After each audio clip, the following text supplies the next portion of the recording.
پہلی بات تو یہ ہے کہ یہ جو آپ نے گروہ گنوائے ہیں یہ مسلک ہیں، حنفی، مالکی، شافعی، حنبلی، سلفی۔ اصل خرابی ان میں جو تلخی ہے اور ایک دوسرے کو برداشت نہ کرنا، ایک دوسرے کو لیے تکفیر کے فتوے دینا، یہ خرابی ہے۔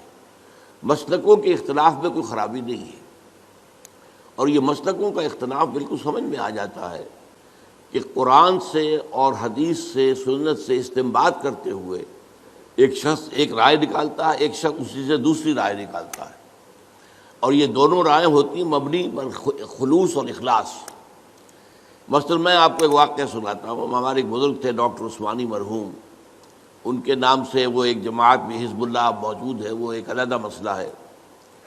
انہوں نے ایک دفعہ درس دیا اور اس میں نماز باجماعت کے التزام اور پابندی کے لیے زور دینے کے لیے انہوں نے وہ واقعہ بیان کیا کہ حضور صلی اللہ علیہ وسلم جب مرض وفات میں مبتلا تھے تو ظاہر بات ہے کہ چند نمازوں میں وہ مسجد نبوی میں نہیں آ سکے اپنی بیماری کی وجہ سے۔ جیسے ہی ذرا طبیعت بہتر ہوئی تو آپ آئے، اور آپ نے اس وقت سہارا لیا ہوا تھا حضرت عباس رضی اللہ تعالیٰ عنہ اور حضرت علی رضی اللہ تعالیٰ عنہ۔ ان دونوں کے سہارے سے آپ مسجد کے اندر آئے تو حضرت ابو بکر نماز پڑھا رہے تھے، وہ پیچھے ہٹنے لگے کہ حضور آ گئے تو وہ آپ نماز پڑھائیں گے، تو آپ نے اشارت سے کہا نہیں تم نماز پڑھاؤ، اور آپ بیٹھ گئے حضرت ابو بکر کے پاس۔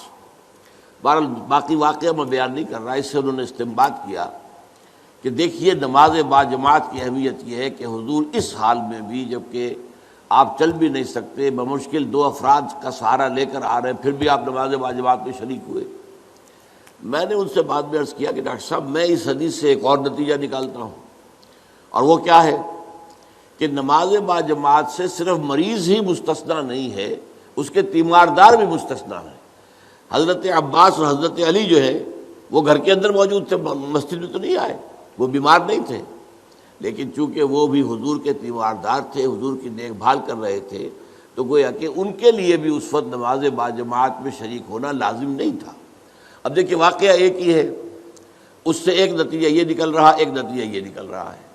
اس میں خلوص کی بنا پر لوگوں نے اختلاف کیا، اور اختلاف کی وجہ سے کوئی مسلک وجود میں آ گئے۔ یا ایک اور مثال میں آپ کو دیتا ہوں، حضور کی ایک حدیث ہے صلی اللہ علیہ وسلم کہ جب بھی مسجد میں جاؤ تو 2 رکعت جو ہے تحیۃ المسجد پڑھے بغیر مت بیٹھو، یہ مسجد کا حق ہے۔ آپ مسجد میں گئے ہیں 2 رکعت پڑھیے۔ ایک طرف تو یہ حدیث ہے، ایک طرف یہ حدیث ہے کہ سورج کے نکلنے کے وقت جب تک سورج پوری طرح نکل نہ چکے کوئی سجدہ نہیں ہو سکتا۔ فجر کے بعد فجر کی نماز کے بعد سے لے کر سورج کے پوری طرح طلوع ہونے تک کوئی سجدہ جائز نہیں۔ اسی طرح عصر کی نماز کے بعد سے اور سورج کے غروب ہو جانے تک پوری طرح کوئی سجدہ جائز نہیں۔ اب کیا کریں؟ اب اگر ایک شخص عصر کے بعد مسجد میں آیا ہے، اب مسجد میں مغرب کی نماز میں ابھی 10 منٹ ہے، 15 منٹ ہے، کیا کرے؟ وہ کون سی حدیث پر عمل کرے؟ پہلی حدیث پر عمل کرے یا دوسری پر کرے؟ پہلی حدیث پر عمل کرتا ہے تو گویا کہ وہ ممنوع اوقات میں سجدہ کر رہا ہے، دوسری پر عمل کرتا ہے تو جو پہلی حدیث ہے اس پر عمل رہ گیا۔ اب اس میں لوگوں نے اصول بنایا ہے کہ جہاں کسی چیز سے روکا جائے وہ زیادہ قوی ہے بنسبت اس کے جس میں حکم دیا جائے۔ تو روکا جانے والا معاملہ یہ ہے کہ نماز مت پڑھو فجر کے بعد سے سورج کے پوری طرح طلوع ہو جانے تک، اور عصر کے بعد سے سورج کے پوری طرح غروب ہو جانے تک۔ اب اس میں اختلاف ہے، تو اختلافات جو ہیں وہ قطعاً کوئی غیر فطری بات نہیں ہے۔ ایک اور واقعہ ہوا حضور کے زمانے میں، جب یہ جو غزوہ احزاب ہوا ہے، تو جب جو کفار جو تھے جو باہر سے آئے تھے اور گھیرا ڈالے پڑے ہوئے تھے چلے گئے، تو اب حضور صلی اللہ علیہ وسلم اپنے ہتھیار اتار رہے تھے۔ حضرت جبرائیل آئے، آپ ہتھیار اتار رہے ہیں، ہم نے تو ابھی تک ہتھیار نہیں اتارے، بنو قریظہ کا معاملہ کرنا ہے ابھی۔ انہوں نے جو غداری کی اور عین جو ہے جنگ کے موقع کے اوپر عہد کی خلاف ورزی کی، انہیں سزا دینی ہے۔ تو چلیے حضور نے سب کو حکم دے دیا، اب کوئی مسلمان عصر کی نماز غالباً تھی نہ پڑھے جب تک کہ بنو قریظہ میں نہ پہنچ جائے، یعنی جلد از جلد بنو قریظہ کے علاقے میں پہنچ جائے۔ اب کچھ حضرات کا معاملہ ایسا ہوا کہ وہ ابھی راستے میں تھے، انہوں نے محسوس کیا کہ نماز جو ہے عصر کا، وہ تو اب عصر جو ہے وہ ہماری قضا ہو جائے گی، اب نکل رہا ہے، اب ہم وہاں پہنچ نہیں، ابھی تک کیا کریں؟ کچھ نے کہا کہ نہیں صاحب کچھ بھی ہو، نماز قضا ہو یا نہ ہو، حضور نے کہا نماز مت پڑھو جب تک بنو قریظہ کے علاقے میں نہ پہنچ جاؤ، تو ہم تو نماز نہیں پڑھیں گے۔ کچھ لوگوں نے کہا نہیں یہ تو حضور نے اصل میں جلدی کرنے کے لیے تاکید کر کہا تھا، ورنہ مراد یہ نہیں تھی۔ انہوں نے نماز پڑھ لی۔ اب کچھ لوگوں نے نماز پڑھ لی، کچھ نے نہیں پڑھی۔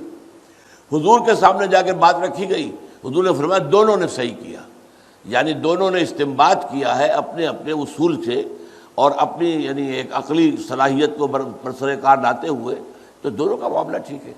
اس اعتبار سے اختلافات سے زیادہ پریشان نہیں ہونا چاہیے۔ ان اختلافات کے اندر جو تلخی پیدا ہو گئی ہے وہ اس وجہ سے ہے کہ ہم نے ایک مذہبی پیشہ بنا لیا اپنے ہاں۔ اسلام میں کوئی مذہبی پیشہ نہیں ہے، ہر شخص نماز پڑھا سکتا ہے، ہر شخص جو ہے اپنے بچی یا بچے کا نکاح پڑھا سکتا ہے، ہر شخص اپنے والد یا والدہ کی نماز جنازہ پڑھا سکتا ہے، کسی مولوی کی ضرورت نہیں ہے۔ لیکن ہم چونکہ پڑھتے نہیں، دین ہم نے سیکھا نہیں، ہم نے دنیاوی علوم حاصل کیے ہیں، تو ہم نے ایک پیشہ بنا لیا۔ وہ پیشہ جو ہے، اور پیشے کے اندر ظاہر بات ہے کہ پھر آپ کو معلوم ہے کہ وہ تلخیاں پیدا ہو جاتی ہیں، جس کو آپ کہتے ہیں پروفیشنل جیلسیز، یہ پروفیشنل جیلسی از اے رول۔ تو اس وجہ سے زیادہ خرابی پیدا ہوئی ہے، ورنہ ان مسالک کے اندر کوئی خرابی نہیں ہے، یہ استنباط کے اختلافات ہیں اور خلوص کے ساتھ کیے گئے ہیں۔